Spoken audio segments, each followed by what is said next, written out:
So let's get this out of the way. Here's what I'm doing with Tesla right now. I'm staying as far away as possible. Look, I get it.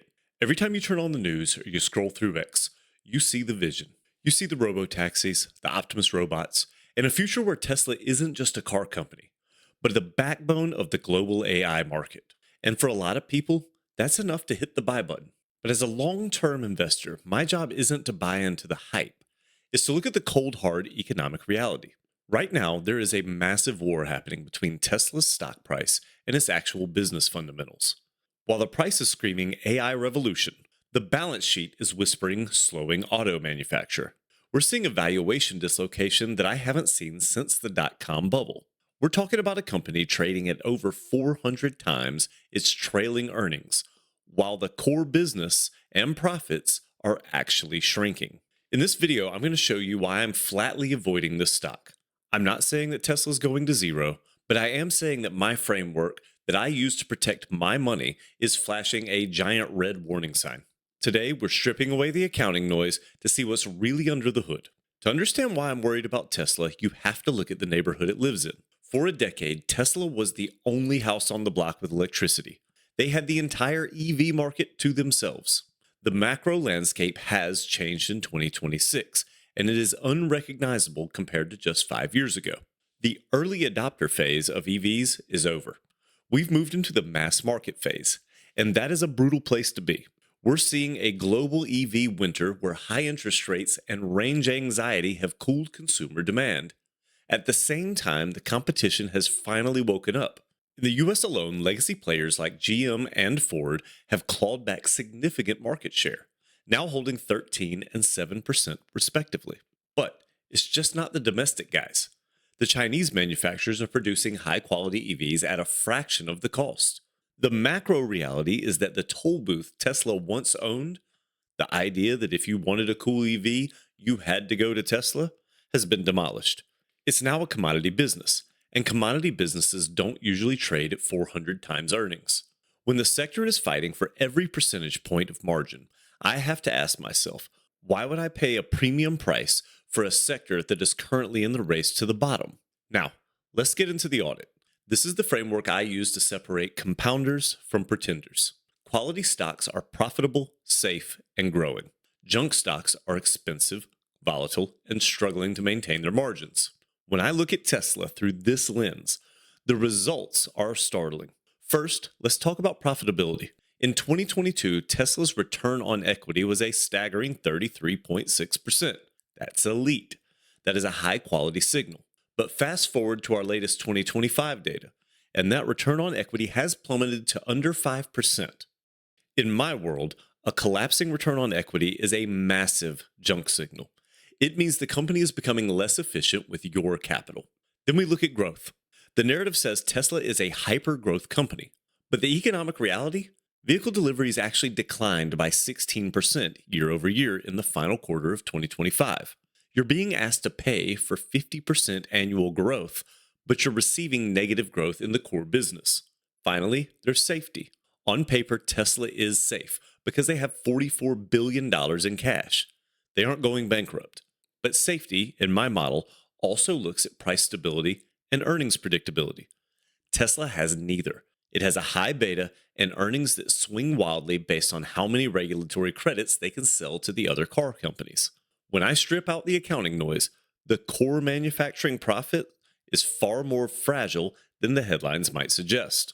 Now, I do want to take a second to talk to you about a trap that I see a lot of young investors fall into. We're going to call it the story trap. In this case, Elon Musk is really good at telling a story. It's very easy to fall in love with a vision. It's exciting to think about robots doing our laundry and cars driving us while we sleep. But as an investor, you have to separate the innovation from the investment. A company can change the world and still be a terrible stock if you pay too much for it. Risk management isn't about avoiding risk altogether. It's about being paid enough to take the risk. When you buy a stock at 400 times earnings, you're essentially saying that everything must go perfectly for the next 20 years just for you to break even. That's not investing. That's a prayer. My philosophy is simple. I look for quality companies at temporary discounts. Tesla is currently a declining quality company at a permanent premium, Part of becoming a mature investor is having the discipline to say, that's a cool product, but a bad price, and just walk away. So, to show you how disconnected Tesla's valuation is, let's look at its peers. Look at BYD. While Tesla's volumes have been lumpy, BYD has become a manufacturing juggernaut, often outproducing Tesla in total EV volume globally. BYD trades at a fraction of Tesla's valuation, while maintaining better margins in many segments. Then look at Toyota. For years, people laughed at Toyota for being slow to EVs. But in 2026, Toyota is printing cash with their hybrid strategy, which is exactly what consumers actually want right now. Toyota trades at a modest, low double-digit PE ratio and pays a healthy dividend. When I compare Tesla to these two, I see Tesla as an outlier that isn't justified by the numbers. BYD is winning on cost and scale. Toyota is winning on consumer pragmatism. Tesla is trying to win on AI. But until that AI shows up in the free cash flow per share, it's just speculation. Why would I pay 184 times forward earnings for Tesla when I can buy the world's most efficient manufacturers for 10 or 15 times earnings? So, just to be clear, I do not think Tesla is going to go to zero, but we have to respect the risk that could lead to a catastrophic loss of capital. The biggest risk is the AI mirage. Tesla's current $1 trillion plus market cap is built on the assumption that they will solve level 5 autonomy and dominate the robotaxi market. But what if they don't?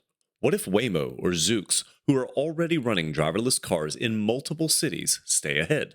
If the market stops viewing Tesla as an AI company and starts viewing it as just a car company, the stock doesn't just drop, it collapses. If Tesla were valued like a high-end automaker, say like BMW or Mercedes, the stock wouldn't be at $400.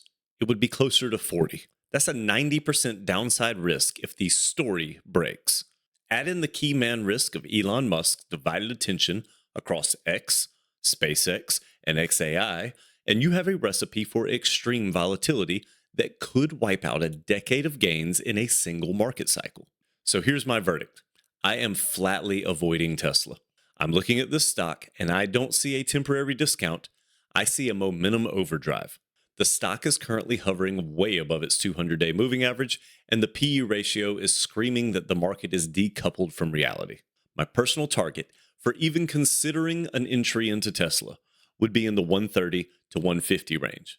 At that price, the valuation starts to make sense relative to the actual earnings power of the business. But at $400, I'm not interested.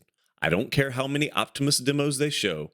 As a long-term investor, I need a margin of safety. And right now, Tesla has a margin of 0. I'm keeping my capital in companies where I can see the cash flow today, not just in the promises of tomorrow. Looking ahead over the next 5 years, I do expect Tesla to significantly underperform the S&P 500. While the index is anchored by companies with growing earnings and reasonable valuations, Tesla is starting from such a bloated starting point that even if they succeed, the stock price is already priced in that success.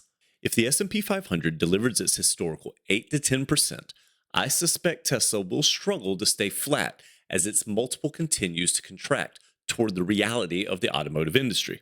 It's a classic case of a great company, but a potentially disastrous stock. That's going to be it for this video.